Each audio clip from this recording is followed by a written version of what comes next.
The Tale of Peter Rabbit. Once upon a time there were 4 little rabbits, and their names were Flopsy, Mopsy, Cottontail, and Peter. They lived with their mother in a sandbank underneath the root of a very big fir tree. "Now, my dears," said old Mrs. Rabbit one morning, "you may go into the fields or down the lane, but don't go into Mr. McGregor's garden. Your father had an accident there. He was put in a pie by Mrs. McGregor. Now run along and don't get into mischief. I am going out." Then old Mrs. Rabbit took a basket and her umbrella and went through the wood to the baker's. She bought a loaf of brown bread and 5 currant buns. Flopsy, Mopsy, and Cottontail, who were good little bunnies, went down the lane to gather blackberries. But Peter, who was very naughty, ran straight away to Mr. McGregor's garden and squeezed under the gate. First he ate some lettuces and some French beans, and then he ate some radishes, and then, feeling rather sick, he went to look for some parsley.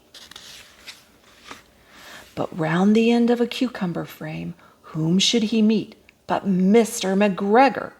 Mr. McGregor was on his hands and knees, planting out young cabbages, but he jumped up and ran after Peter, waving a rake and calling out, "Stop, thief!" Peter was most dreadfully frightened. He rushed all over the garden, for he had forgotten the way back to the gate. He lost one of his shoes among the cabbages and the other shoe among the potatoes.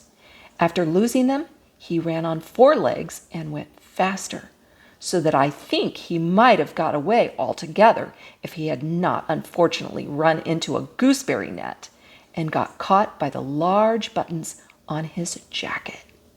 It was a blue jacket with brass buttons, quite new. Peter gave himself up for lost and shed big tears.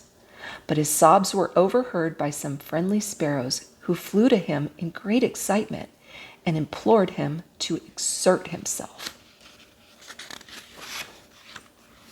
Mr. McGregor came up with a sieve which he intended to pop upon the top of Peter. But Peter wriggled out just in time, leaving his jacket behind him, and rushed into the tool shed and jumped into a can. It would have been a beautiful thing to hide in if it had not had so much water in it. Mr. McGregor was quite sure that Peter was somewhere in the tool shed, perhaps hidden underneath a flower pot. He began to turn them over carefully, looking under each. Presently, Peter sneezed. "Kerchoo!" But Mr. McGregor was after him in no time and tried to put his foot upon Peter, who jumped out of a window, upsetting 3 plants. The window was too small for Mr. McGregor, and he was tired of running after Peter.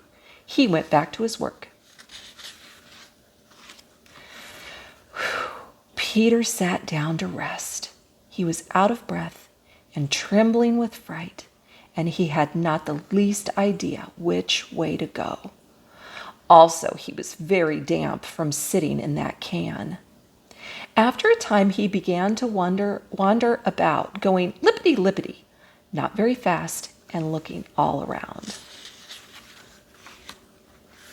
He found a door in a wall, but it was locked, and there was no room for a fat little rabbit to squeeze underneath. An old mouse was running in and out over the stone doorstep, carrying peas and beans to her family in the wood. Peter asked her the way to the gate, but she had such a large pea in her mouth that she could not answer. She only shook her head at him. Peter began to cry. Then he tried to find his way straight across the garden, but he became more and more puzzled. Presently he came to a pond where Mr. McGregor filled his water cans. A white cat was staring at some goldfish. She sat very, very still, but now and then the tip of her tail twitched as if it were alive. Peter thought it best to go away without speaking to her. He had heard about cats from his cousin, little Benjamin Bunny. He went back towards the tool shed, but suddenly, quite close to him, he heard the noise of a hoe. Scritch, scratch, scratch, scritch. Peter scuttered underneath the bushes, but presently, as nothing happened, he came out and climbed upon a wheelbarrow and peeped over. The first thing he saw was Mr. McGregor hoeing onions. His back was turned towards Peter, and beyond him was the gate. Peter got down very quietly off the wheelbarrow and started running as fast as he could go along a straight walk behind some black currant bushes. Mr. McGregor caught sight of him at the corner, but Peter did not care. He slipped underneath the gate and was safe at last in the wood outside the garden. Mr. McGregor hung up the little jacket and the shoes for a scarecrow to frighten the blackbirds. Peter never stopped running or looking behind him till he got home to the big fir tree.